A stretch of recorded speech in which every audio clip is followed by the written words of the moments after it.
चीन की आबादी में 2035 तक बुजुर्गों की संख्या 40 करोड़ को पार कर सकती है। अगर ऐसा हुआ तो चीन बुजुर्गों की संख्या के मामले में गंभीर फेज में पहुंच जाएगा, जिससे उसके सामने कई चुनौतियां पैदा हो सकती हैं। एक टॉप हेल्थ ऑफिशियल ने यह आशंका जताई है। राष्ट्रीय स्वास्थ्य आयोग के तहत आबादी और स्वास्थ्य विभाग के निदेशक वांग हेडोंग ने कहा कि चीन तेजी से उम्र दराज हो रहा है। पिछले साल के अंत तक 60 साल और उससे ज्यादा उम्र के लोगों की संख्या 26.7 करोड़ तक पहुंच गई है, जो कि आबादी का कुल 18.9% है।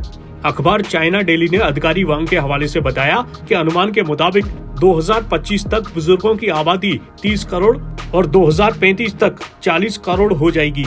वांग ने कहा कि चीन की बुजुर्ग आबादी का आकार और कुल जनसंख्या का अनुपात 2050 के आसपास चरम पर पहुंचने का अनुमान है, जो सार्वजनिक सेवाओं के प्रावधान और राष्ट्रीय सामाजिक सुरक्षा प्रणाली के लिए बड़ी चुनौती है। चीन की जनसंख्या पिछले साल 5 लाख से भी कम बढ़ोतरी के साथ 1.41 अरब हो गई, क्योंकि जन्म दर लगातार 5वें साल घट गई, जिससे एक जनसांख्यिकी संकट और दुनिया की दूसरी सबसे बड़ी अर्थव्यवस्था पर इसके प्रतिकूल असर की आशंका पैदा हो गई।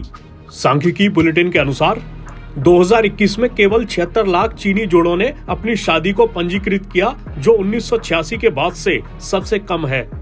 सरकार के नियंत्रण वाले अखबार ग्लोबल टाइम्स ने चीनी विशेषज्ञों के हवाले से कहा है कि देर से शादियां चीन में एक चलन बन गई हैं।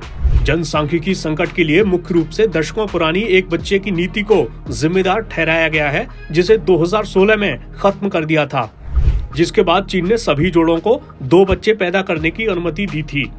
पिछले साल चीन ने एक संशोधित जनसंख्या और परिवार नियोजन कानून पारित किया, जिसमें चीनी जोड़ों को 3 बच्चे पैदा करने की अनुमति दी गई और ज्यादा बच्चे पैदा करने के लिए कई प्रोत्साहन का ऐलान किया गया।